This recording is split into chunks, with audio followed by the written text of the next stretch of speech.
as we went through this back work from home, we've sent people out. Now we're having them come back. What are you seeing now that's going to be lingering from what we've learned in these last, 12 months, 18 months, whatever, from COVID, and then finish that up with what do you feel is on the horizon? As again, we talk about that crystal ball. Us IT guys are always asked, what do you think is on the horizon? What do you think is coming?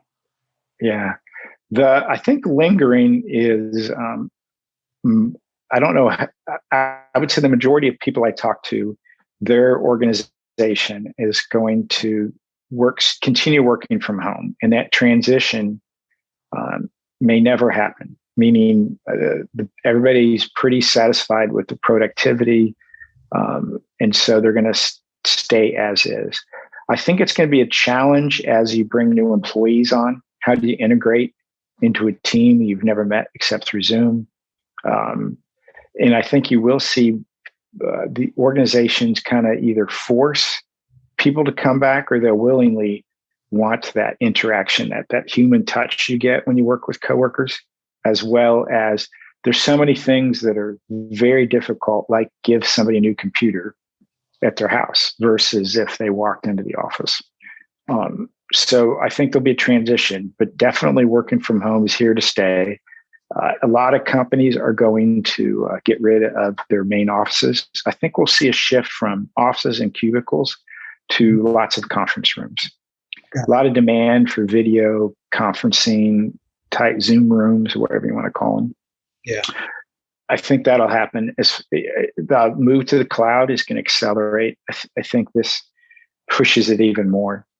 PCs, you're going to see those largely go away, and that'll be laptops or Surfaces, some type of tablet. I don't know if there's going to be much that's obviously going to change beyond that. A lot of open, you're going to have a lot of empty office space, and how are companies going to deal with that? Because that's a burden you got to pay for until you can sell it off. But no, everybody's doing it, so nobody's going to want your office space. So how do we deal with that as an organization?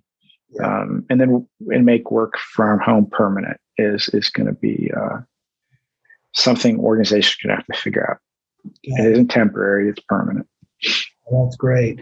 The final question I'd like to ask you, just from my own knowledge in that nonprofit space, I'm hearing a lot about mergers and acquisitions in the profit space, and what I've found is even now that COVID has gone up, is coming out the other side. People that did very well, businesses that did very well during COVID, see the businesses that didn't as being on sale.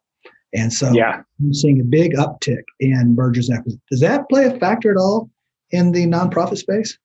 It does. And the same thing's happening. Part of it is COVID. A part of it is also the government. The state of Ohio, if you're in the behavioral health world, there's something like, I'm making this number up, 300 different behavioral health companies in Ohio. And Ohio's been very blatant. They want to get it down to 50 or so. Mm-hmm. So they've been encouraged, and it has to do with the way Medicaid's reimbursed and just the volume of paperwork. It costs them money, the state money, to process all these different organizations, mainly Medicaid, Medicare payments. So you have the government who, before COVID, was very blatant about they want to consolidate. And you also have the Affordable Care Act started to combine behavioral health and physical health to make them the same. There's not a whole lot of difference between them. Medically, the codes and everything now are exactly the same.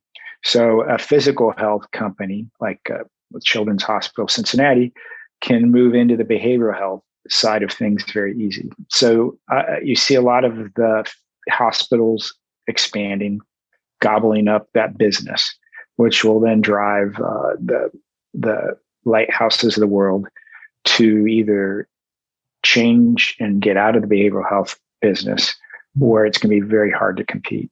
So I think you're going to see a lot of consolidation in the nonprofit world. Well, this has been great. I really appreciate your time today, Kevin. And thank you. Thanks for joining me.